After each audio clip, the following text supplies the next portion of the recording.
I'm really delighted today to introduce a panel to talk about Generation COVID and what we can do in order to ensure that the youth of today really benefit from the changes that are going to take place as a result of the technological transition. In order to do this really effectively and to give our panelists lots of your own views, it would be great if you could use Slido in order to respond to the polls that they will be sending around a little bit later during the talk. And also, please do consider tweeting anything that excites you, anything that you notice. Over the duration of the call, of the conference, by tweeting at CogX 2020 or at _future of work. Thank you very much, and handing over to Anne-Marie to kick off now. Ooh. Thank you very much, Nasha. Hi, everyone. Welcome and thanks for joining us on today's session. My name is Anne-Marie Maffedon, and I'll be your moderator and host with our panel that we have this afternoon, this lunchtime, joining us.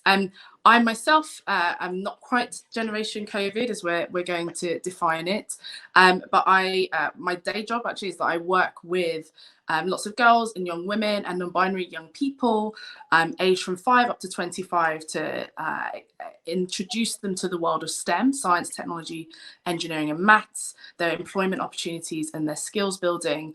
But alongside that, I'm a trustee at the Institute for the Future of Work, who have pulled together today's stage and curated all the sessions that you've got on this stage across the 3 days. And you can tweet along with them at _future of work.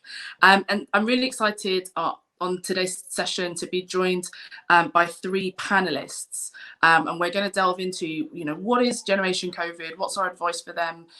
What do we need to be careful of and to plan for around the situation that they're going through at the moment? And I love an interactive session, so we'll have a couple of polls for all of you to join in with and tap into.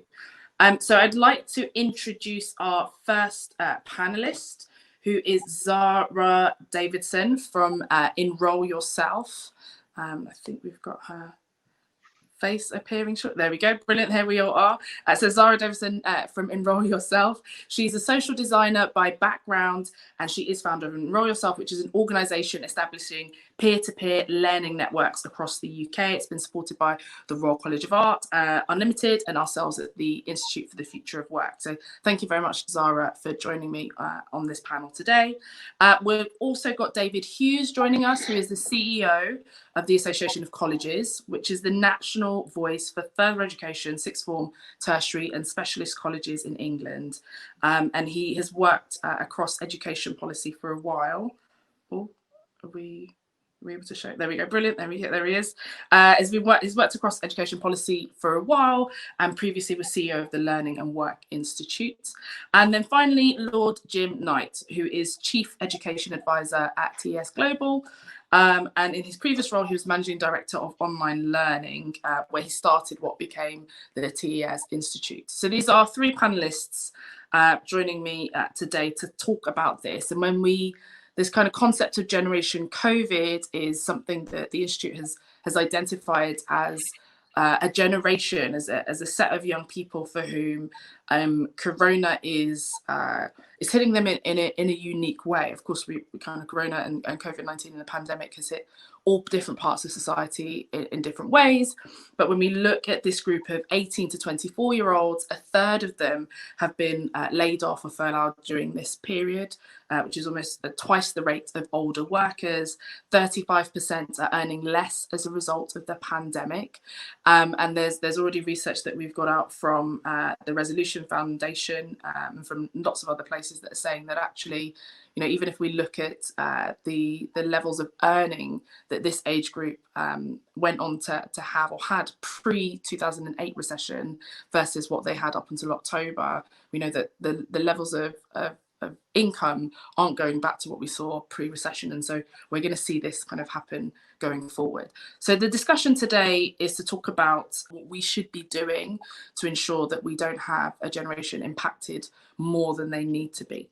So the way this is going to run, I've got the three panelists. They're all going to set up their stall and give their opening gambits. We'll then work through some questions, and we've got polls, because you, the audience, are just as important as us, the panelists, for you to get involved. So there'll be 2 polls to look out for during the session. We'll run until about 12:45. Then we'll take a 15-minute tea break for a bit of water, and then we'll head into your questions between 1 and 1:30. So that's the structure of the session, how it's going to work. And as Nash said, we've got our hashtags and we've got our @s as well. So we're looking for kind of conversation and for this to be very participatory. So without further ado, I'd like to hand over to Zara. Thank you. So hi everyone, I'm Zara. It is a very surreal experience speaking to an audience that you cannot see or hear at all, but glad to be here. So as Anne-Marie laid out, I'm the founder of Enroll Yourself, which is a social business making hard learning curves easier through peer groups. So what we do is we bring together groups of adults between the ages of 20 and 45 typically to pool their resources, their skills, their momentum, their networks in order to get closer to goals, professional goals or personal goals that they have. So I wanted to give just a little bit of background to Enroll Yourself, which began in 2016 because I wanted to change career myself. And I'd been window shopping all kinds of possibly relevant masters and formal education offers. And I soon realized through the search that I didn't need the curriculums that I was looking at, which often felt like they were lagging behind the workplace, or I'd already covered a lot of it in my work. I didn't feel like I needed a qualification. And I also would have really struggled to afford the price tag and to stop working at that point. And through this process of looking around, what I realized was that I needed to unbundle the formal education package because I wanted some of the elements of that package, but I didn't need everything. And so specifically, I really wanted some structure and some discipline over an extended period of time where I could make progress towards something. And I wanted to be with a cohort of peers, a sort of a dynamic social group where there would be social accountability as well.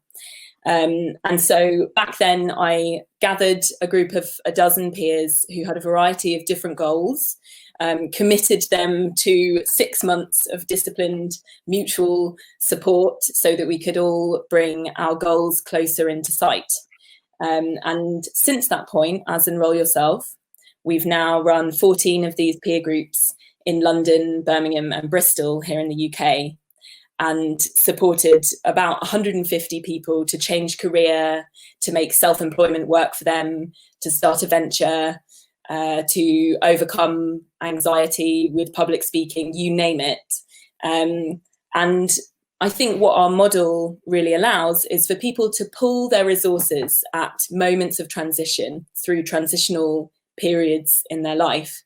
And today that feels like it has never been more needed. We're really, really keen to support the COVID generation, particularly young people who are heavily affected by this. So, for example, we're seeking funding at the moment to support people who have been made redundant, particularly where they aren't yet sure of where they would like to go next. And I think in some senses there feels like there's a little bit of irony because I might probably come within the COVID generation in some senses myself, and I run a small organisation. We face precarity during this period too, but I also think we're well placed to support people. And I think that's what the COVID generation is really about, because this is something that is affecting a huge population of people. And this is quite a rare moment where we are going through a transitional period together, a national transition made up of multiple moments of individual transition as well. So I'm really looking forward to seeing what the conversation throws up today. Brilliant. Thank you very much, Zara. It's almost as if you kind of knew this was coming and got working on it, ready for the COVID generation. Next up, David Hughes. Set out your stall, please.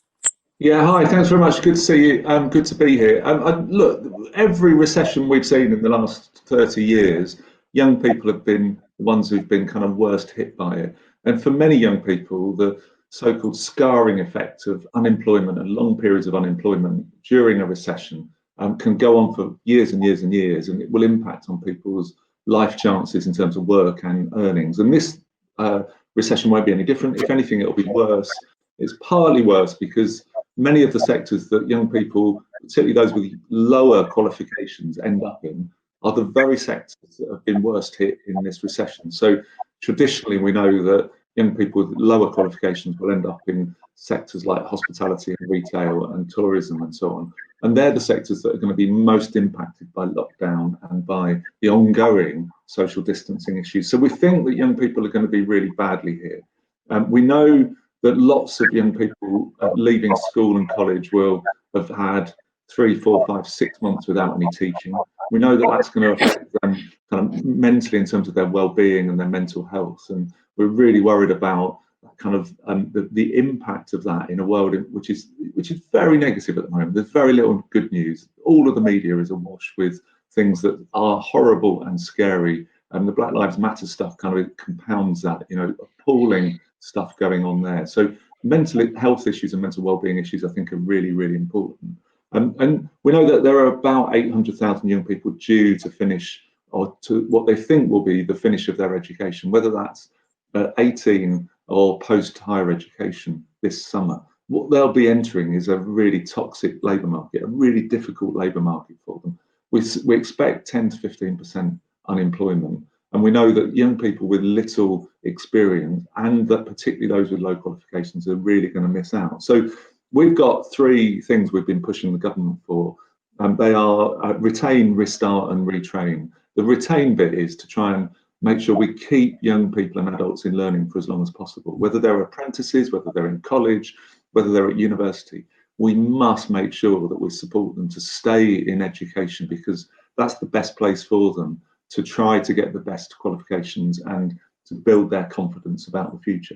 But there's also a restart issue, which is to try to pick up young people who might have been going into the labour market, might have been trying to get an apprenticeship, who will now find it incredibly difficult. So what do we do to restart them onto courses in college that point them towards the jobs that will grow in the future? The growth jobs probably in infrastructure and construction and engineering, because there'll be government investment in health and social care, maybe in green skills if the government gets its act together on that. And then there's a retrain as well issue about people who are made redundant, whether that's young or old. But again, young people will miss out most. How can we retrain with intensive support and advice to help them turn round quickly so that they don't suffer from long-term unemployment? Lots of really practical stuff that needs to happen. New investment, new flexibilities, but very, very urgent. And I think the scale of it is just not getting through to the government at the moment. And I really think we've got to do more to explain just how big this challenge will be. I'll stop there. Thank you. Thank you very much. That's a good kind of call to action, or beginning on the call to action. That kind of retain, restart, and retrain. So thank you very much for that, David. Jim, your stall, please. Thank you. And I'll start by saying there's a huge amount of change that I think we need if we effectively respond to this, and that government is really important in being able to drive that change. You know, I was a government minister for 5 years. I worked on the educational maintenance allowance.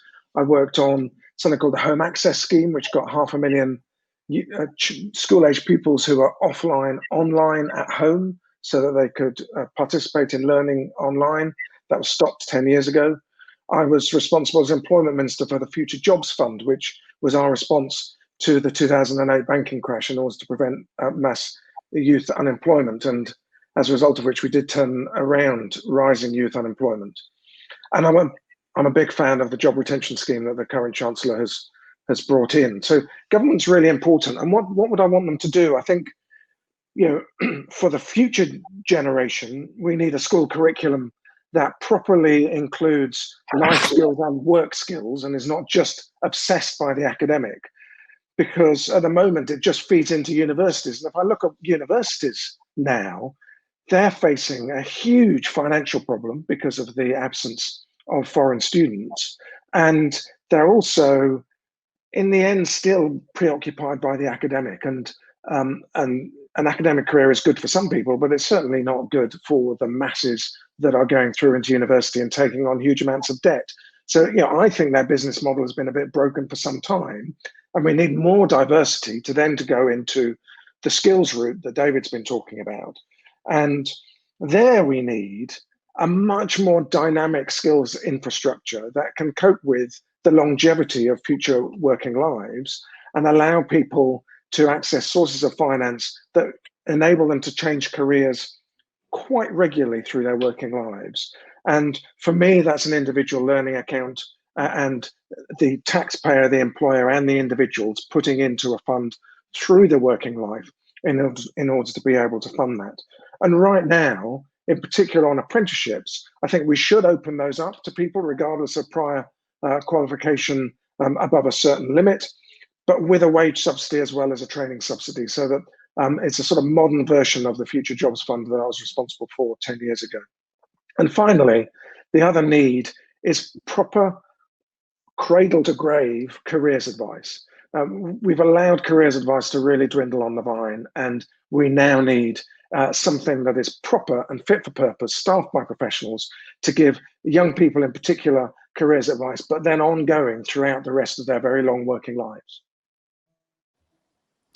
Thank you, Jim. I think there's kind of a lot there. Lifelong learning is something that I'm continuously talking about, and I think it's one of the things that frustrates me quite a lot. I know we're talking about Generation COVID, but you know, it's something that we don't necessarily have as part of our culture, that we should be continuously learning. But it's something that we're definitely seeing with the changes and the advances in technology. And after all, we're on the COGEX stage, so this is all about AI and how we're changing the economy and the future of work. We need that culture shift, and we need people to be in that habit of retraining and relearning continuously. And so it's not just you know, you finish your schooling and then you go and work forever, but that you're in that loop and in that cycle. But you know, if we're going to head to our discussion and our topic of conversation we've got today, we are talking about this initial generation. You have to kind of get on the ladder first to be able to move up the rungs. Two of you, so Jim and David, both pointed quite a lot to the government being kind of mostly responsible for this and being the ones that can drive change. And so I wanted to unpick that a little bit. Are we talking about central government? Are we talking about local government? What are the differing roles that we think that they can play and should be playing to help young people mitigate this crisis? David, do you want me to start? Yeah, you go. I think we need a lead from central government, and we need, we're going to need money. You know, in a crisis, that's when the government is supposed to step up. And obviously, we have seen them step up in terms of money. I think there have been all sorts of catastrophes in terms of communication and leadership, but I won't labour that point. But then I do think there is a really important role for the coordination of local government, which has been impoverished over a number of years, because the geography of this is different. It's very different in our big cities to what it is in our towns and in our rural areas. And we have to be cognizant of that. And we've already seen, I think, during this crisis, the difference in Scotland, Wales and Northern Ireland, and that, you know, those devolved structures are able to make some good decisions. And then all of those layers of government need to work in partnership with the voluntary sector and the private sector, because they can't do it on their own. But the real fuel of the cash in the end starts with the Treasury. Yeah, I mean, I agree. But both national and local government have got really important roles in this. I mean, I think they're different. I think the local role is about convening and pulling together the key players to form the partnerships that are needed around this. If we're truly going to support young people through the crisis and come out the other side, then you absolutely need a range of agencies to work together effectively at local level, and local government is a good convener to lead that. But nationally, there are some big strategic investment decisions government will be making I've got no doubt that Rishi Sunak in his economic statement in July will be talking about major infrastructure investment to sort of kickstart the economy. It's a classic, kind of boost to the economy. All of that infrastructure, whether it's housing, whether it's lagging houses, whether it's air source heat pumps to make them greener, whether it's transport, whether it's HS2, all of those will need skilled people. And what we need is the government to recognise the partnership they need to make around that investment to get people locally with the skills. So employers need to be part of that, and colleges and universities and other training providers do as well. So I think both have really important roles. But again, we've got to recognise the scale of this, and we've got to move really quickly. The government nationally is into stimulus mode, and to stimulate the economy, they need lots of partners to be working together, including all of the education providers to get the skills right. I think, yeah, that's a great point. I think personally, for me, as someone that's running an organisation that's been doing this for a while, there's often frustration about investment in particular that's able to come into someone like me in the kind of third sector or to the side of the formal education system. Zara, I don't know if there's anything you want to kind of explore in terms of, from the other side, what is the kind of support that you're wanting to see from the government at a time like this for Enrol Yourself? Yeah, I mean, I think, acknowledging that I have a biased viewpoint in this, I think more routes for organisations like ours to be able to get the support and the resourcing that we need, because I think what we are able to do is work directly with young people who are facing these challenges and understand the challenges that they're facing and respond really quickly and effectively. But what is harder for us to do is have the reach and have the scale. And I think it's about joining those dots and helping us connect to other organisations and facilitating partnerships, actually, so that some of the innovations like ours can actually connect to the resources that are needed to bring impact to more people through those things. And then another thing I wanted to pick up on was this point about we need to move quickly. And I think there's something really interesting in there about our approach traditionally to designing learning and to designing curriculums. And actually that whole method and that whole approach is a backward design process. So you start with the skills that you want people to have, and then you design a curriculum that will help them get there.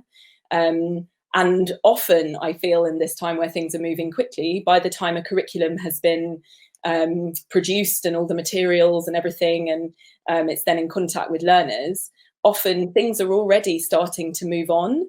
And so I'm really interested in how there might be models where we can approach learning really differently, and where we can think about curriculum as something that is living and that is produced by the people who come together to learn together, and how we can be making most of the resources of the internet, and how we can kind of leave behind some of those processes which actually took a lot longer and a lot more upfront investment in order to get things off the ground. Yeah, I mean, I love the idea of being able to move quickly. I think I may be slightly jaded in sometimes, when we try and get the system to move quickly, how are we able to ensure that we're able to back that up? I know famously with the ICT curriculum, lots of work was done to kind of upgrade that and to bring that up to date. And we're still dealing in the education system, at least, with having the right teachers to teach this new computer science curriculum. So it's something about moving quickly, but doing it in a way that's implementable and that can actually make the change that we're intending to see. I think I also want to pick up a little bit around something that I think David mentioned in his opening gambit around the fact that the kind of the industries and the sectors that we're seeing are struggling the most or are facing partial closure, whether it's hospitality, whether it's retail, are the ones that these young people were most likely to go into, especially if they had lower levels of qualifications. So I know that there's lots, Zara, that you've done in terms of career switching and in terms of entrepreneurship, but of course gig work is another thing that people or that kind of these industries or these sectors are beginning to take advantage of. So we think about self-employment trends, micro-employment trends, how might they feed into what good looks like for Generation COVID? Maybe Zara first, and then Jim or David. Yeah. I mean, I can speak a little bit to this because a lot of the people that we work with in our programs are self-employed, more than half. And I think the real appeal of Enroll Yourself to people who are self-employed is the solidarity and the community, and the fact that becoming part of a learning community actually replaces some of the support structures that they might be missing in self-employment.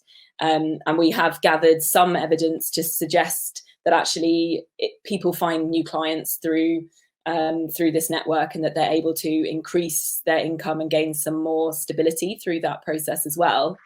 And I think, you know, gig work is on the rise, and I think one of the things that is perhaps a transferable concept to think about is pooling and sharing resources. I think there are so many interesting solid funds and groups of self-employed people coming together to support one another, that's actually quite parallel and mirrors in some ways some of these suggestions which are being floated at the moment for people to work 3-day weeks, even within organisations. So some employees would be working Monday to Wednesday, and then the next batch would be working Thursday to Saturday.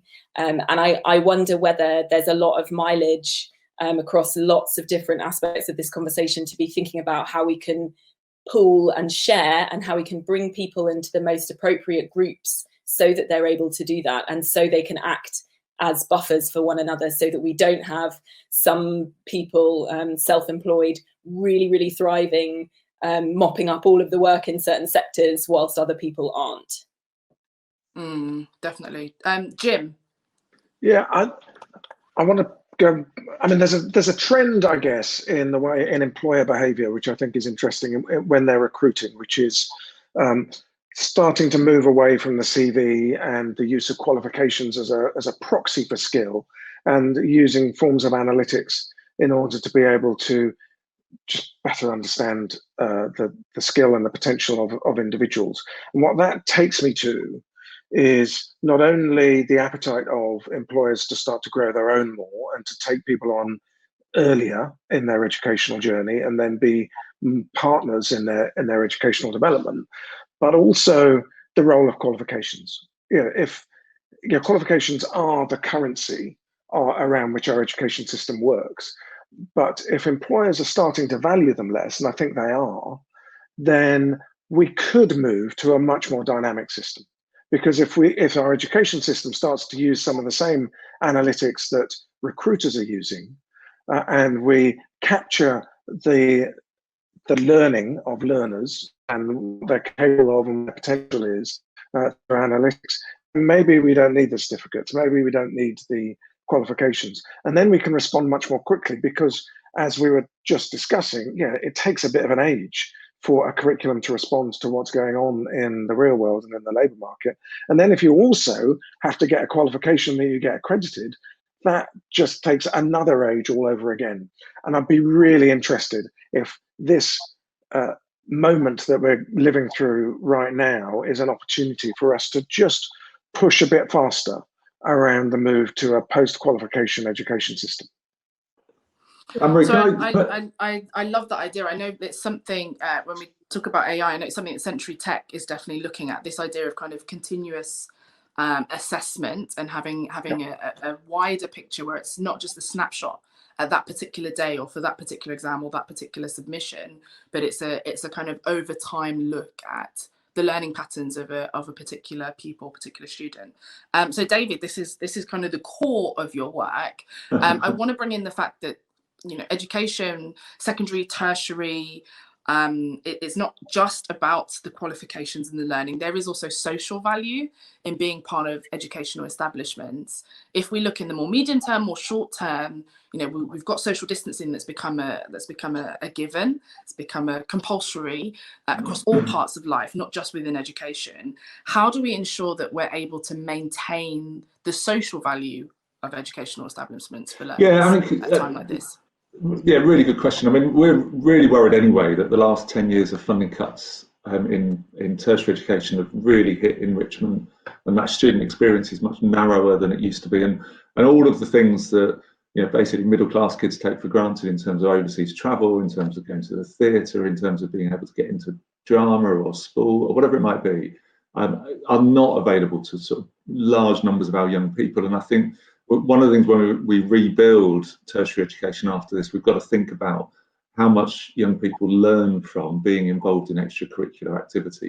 And the sorts of things they learn are the very things that Jim was just talking about, are what employers are looking for. So there's a really big link between that and qualifications. I agree that too many qualifications have become too narrow, particularly vocational technical ones, and are not broad enough. And one of the things that's fascinating, of course, is that we've got all of the assessment processes for this summer have been turned on their head. So we've got one of the worst assessment processes probably in the world. We've got young people are assessed to death, and they're assessed now in loads of endpoint, big high risk, high stakes assessments. But this year, suddenly teachers are being trusted to make judgments about their students, and those judgments will be much more rounded because they're done in a human way. So one of the things I'm hoping is that we can do a proper review of qualifications and think much more about how qualifications can be assessed through a course and can be much broader. It can be much more about the capabilities that employers talk to us about wanting in their new recruits. And they're all the classic things around, team working, problem solving, analytics, and so on. Big issues like that many of the qualifications just miss. So I think we've got to do that. The only other thing I'd say though is qualifications are still helpful, and we know that in the NHS, for instance, there are loads of skilled jobs that are vacant, where getting a qualification will almost guarantee you that job. So we've got to get a mixture here between the formal education and the qualification based, as well as that broader base of change. And the sort of stuff Zara's talking about, of helping bring people together to pool resources, to have the confidence to set up their own businesses, to be able to flourish, because it's going to be a tough labour market. And we know that actually lifelong learning needs to be the mantra that every single one of us holds for the rest of our lives. If we can instill a lifelong learning kind of culture in young people, that will put them in a good place, because there'll be recessions in 10, 15 years again. There might be more pandemics. It's going to be a tough world to be in. That's true. This will keep going. It's not the first pandemic. It's not the first recession. I do want to pick up a little bit on the note just there about kind of our assessments for this summer, which is something that's kind of continually gone round in this conversation ever since these kind of calculated grades have been announced, which is that I think we also need to be very conscious of the system not failing people more than it does already, or more than it needs to. So the kind of the biggest criticism I think against this notion of calculated grades and teacher assessment has been that there are groups, there are Black students, whether it's Asian students, who often end up losing out. And I know this is definitely something we've been facing with the STEMettes, has been, once the girls have got over the initial anxiety of no longer having exams as the big crescendo, they now have to kind of sit and wait and see, did I get on enough with that teacher for them to view my potential? Yeah. Of course, we've had lots of stories of people saying, they were predicted X, Y, and Z, and they got 5 grades higher. So I think that's something we need to be kind of conscious of or aware of, and I think we're going to wait to see what the fallout is going to be this summer in terms of those assessments. So we've been talking for a while, and thank you very much to our audience for being here and listening. I wanted to queue up our first poll that we've prepared for you all. So it should appear that side of your feed as you're all watching this. Pollster, Slido person, can we get our poll up, please? So the question is, and given we've just been talking about the value of qualifications and the quality of student experience, would you recommend a young person to start university in September? That's our poll that we're putting out to you. There we go, there it is. Would you recommend a young person to start university in September? There's lots that's going on within the education establishments. I'm on a number of different boards around, international students not being able to join, people looking to defer as well. So from this audience, would that still be something you'd suggest? So from our first couple of votes, I don't know, Jim, Zara and David, whether you can see this, we've got it started off very strong for yes. We're now at about 62% yes. But it's moving. So maybe I'll give it a minute or so before we go back. Anne-Marie, it's worth saying that qualifications are important. Those leaving education with GCSE equivalent qualifications are facing a 37% reduction in their 3-year employment prospects. From the Resolution Foundation, again, those graduating university in 2020 are facing a 13% decrease in their likelihood of employment in 3 years' time. And the vote is still going. So we're about 60% no now, so it's flipped the other way. Isn't this exciting, everyone, watching this bar move up and down? I wanted to take it to the side of of university and that kind of formal, and let's look at vocational education. What role do we find? We've just said, there are certain qualifications that if you do them, you're guaranteed a role within the NHS. How do we ensure that vocational education, apprenticeships, how do we ensure that going forward they're properly valued and compensated? For anyone. I'm happy to come in if that helps.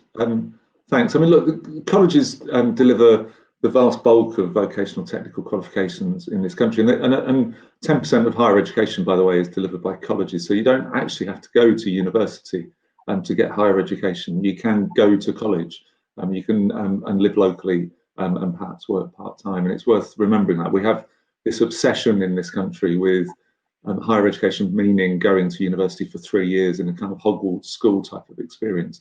I think that's going to change, and I think more people will need and want to do much more kind of shorter term courses. What we're pushing for on the vocational quals is much more modularization.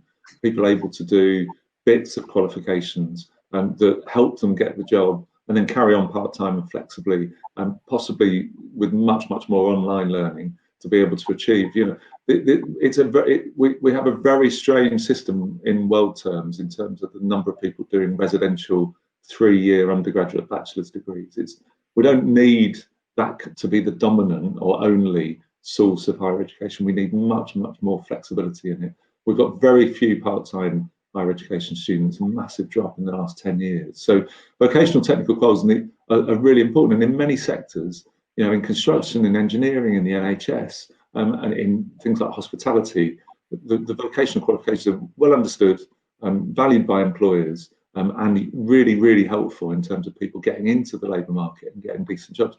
In other sectors, they're not so good, and we need to kind of work really hard on that. Creative and cultural, for instance, digital, where we all know the pace of change makes it difficult for qualifications to keep up. So we need to think about how we design those. And Jim was talking a bit about that just now. How do you design curricula that can move quickly, and how can we get the assessment right to give people assurance that they have competency? You don't need to train people in coding a particular language. You need to train people on how to learn how to code, because the coding will change so many times through their careers. So there is an agility in the system that we need, and I don't think we've achieved yet.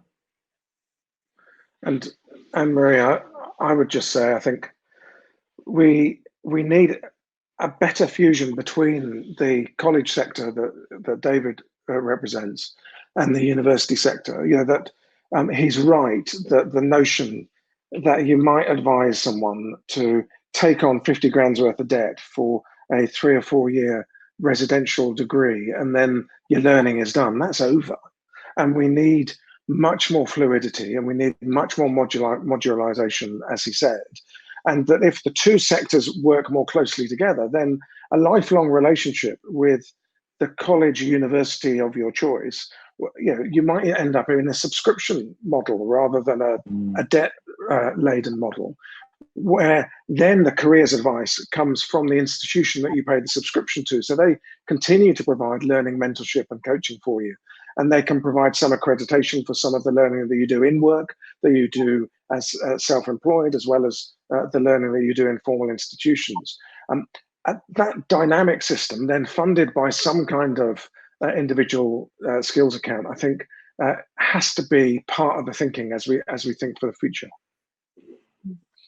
And I think I would add to that as well, if I may, that clearly vocational learning is going to be absolutely essential. I think there's a really big opportunity for us to look at learning, and particularly lifelong learning, as an opportunity to support people's health and well-being and mental health and that kind of thing, as well as their skills. And I think those two conversations really need to be had together, because otherwise the missed opportunity is just huge, because learning is a social process, and so there's an opportunity there, as well as for skills to be developed, also for relationships to be developed that will help somebody continue to be resilient over time as well. And those relationships will also support them with the emotional side of all of this change and transition, because yes, if you are no longer able to work in the industry you were working before, you do need to gain a new skill set, but also you need to cope with what that means for you on a personal level, a change in your identity as well. And so I think vocational learning has to be coupled also with the full potential of learning to support people through difficult and challenging times. I think this is something that I've long said. I think I ended up actually saying it to the current Secretary of State, that, you know, we need to get away from just the academics and purely one set of grades, but maybe have a set of happiness and set of well-being grades alongside those, that we kind of measure the system on. So it's not just about academic attainment, but it is about that rounded out person. So we've only got about 4 minutes left. I promised 2 polls, so those of you that want the second poll might need to make sure you join us for the Q&A starting at 1 o'clock. I'm wanting to ask about employers and what they can do. We focused on the government, we focused on educational institutions in the educational system, and we've talked a little bit about certain industries. What can employers do now to support young people into work? What are our suggestions from the 3 of you? Happy to start. If that. So I think employers are critical in this. You know, so one of the things we know for certain is that young people who have a good experience of work, so you know, kind of a few weeks, not just a few hours, and certainly not just doing the photocopying, have a much better understanding of why. Where they want to go, what sort of job they want to do, they've got a better chance of getting a job. So I think offering work experience, and it's not easy in lockdown, it won't be easy with social distancing, but it's still possible. And so offering work experience, I think, is critical. Supporting college courses, you know, so if employers aren't recruiting now, and we don't think they will be in the autumn, why not support colleges who are kind of continuing to support young people in college by perhaps doing some of the teaching, opening up the organisation, talking to the students, giving them a sense of what the job might be as the recovery hits. You know, so partnering with colleges is really critical, and offering apprenticeships for new recruits rather than just recruiting people off the labour market. You know, targeting young people, supporting their development, and as Jim said earlier, thinking about, you know, all of their staff and developing their skills over the long term, I think, are really critical. Yeah, thank you. I strongly agree, particularly on the last point. If employers are properly embedding learning and development for all staff in what they do, and they're working with training providers like colleges, and there are others, and then I think the risks around taking on younger, less experienced staff reduce, because you become more familiar with your capability as an employer to grow people, and what raw talent looks like, as opposed to more refined talent that you might be paying headhunters a fortune for. Zara, our final minute. Yeah, I mean, I think that organisations are facing a similar challenge of lifelong learning, where they need to become learning organisations. And so as much as that can be one and the same conversation with how they can develop their staff and also their potential pool of future staff as well, I think the easier it will become for organisations to have that conversation, because it will be more united as a discussion. Brilliant. So there's some calls to action there. I know there's lots of questions that are coming through. There's a question, read the poll. Does it count online university? I guess you could do. Most of the university experiences have gone online now. And then Elizabeth has said she doesn't think the answer is yes, no. And we did debate whether we should put maybe in, but we said that it'd probably be 100% maybe. And what's the point of having a poll that's 100% maybe? So I'm going to hand back to you, Nasha. We're at 12:45. It's time for everyone to pop the kettle on, I guess. Great. Thank you very much, Anne-Marie, and actually to all of the panelists for a really interesting discussion about how we rebalance the thought of, well, the combination of university education, technical education, and the alternatives like that developed by Zara. And it's probably worth also noting that Enroll Yourself was a project which won a Institute for the Future of Work competition. And we're really, really glad to be able to support Zara in what she's doing, which is so clearly working for the current environment and building community within that. So for everyone online, great if you can kind of pop the kettle on or grab some food in the next 15 minutes and then take all of those questions which you've got about the future of kind of education for youths and lifelong learning over to the Q&A. And thank you so much to all of our panelists for such an interesting and stimulating discussion. Want access to more CogX videos? Subscribe now for free at cogx.co.